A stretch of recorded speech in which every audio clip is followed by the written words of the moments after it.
When we think about our parents or our children's grandparents, what technology are they using? Are a lot of them on Facebook? A lot are. In fact, one of the largest growing populations using Facebook are the over 50, over 60 set, because it's accessible. It doesn't require a computer science degree to do it. Setting up an account is free. Oftentimes, most places already have an internet connection, whether you're at your home, you have a cable company that provides internet service, you can go to the library and get free Wi-Fi or use a free computer. And so that sort of technology is accessible to people, and it's allowing seniors and midlife people and even youngsters to communicate a whole lot easier with each other. So when you think about people who are ageless, that is over 50, what are some of the other big uses and sort of futuristic uses of technology that we're going to see to either keep us young, vibrant, healthy? Well, I think the biggest thing is let me go over two things, but the biggest one is consumerization of technology. It's going to continue to become less and less expensive and more prevalent. I'll give you an example of something that I really like. The GPS in your car, the navigation system. What a great boon.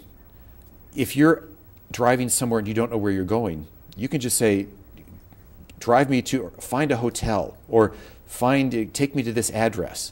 And this little computer on your dashboard will direct you to where you need to go. What a great way for people who travel or who sometimes perhaps get lost. It's a great way to stay in touch, or to be able to keep mobile. I think for also people that are ageless is the ability to communicate. There often is people that don't feel as though they're able to communicate with their children or their grandchildren. The technology allows that, not only through, we remember the old video phone idea. When we were children, this dream that people had of a video phone. In fact, one of my columns recently was about that, is that you now have things like Skype, that for zero money, you can communicate with your children or grandchildren using your computer. You can see them laugh, you can see them giggle, you can talk to them, they can see grandma and grandpa. And that communication, I think, actually helps keep us young.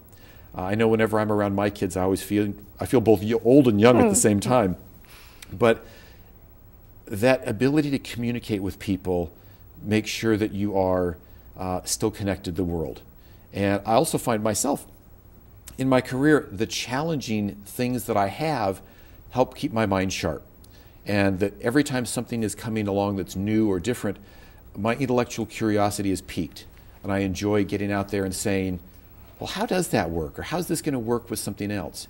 And so I think intellectually people can remain stimulated through just going into a Best Buy and looking at the things that are out there. What is this? What is an iPad? And how can I use it? Or what is this new laptop computer going to do for me? And trying them out and just experimenting. The good news is you can't hurt anything.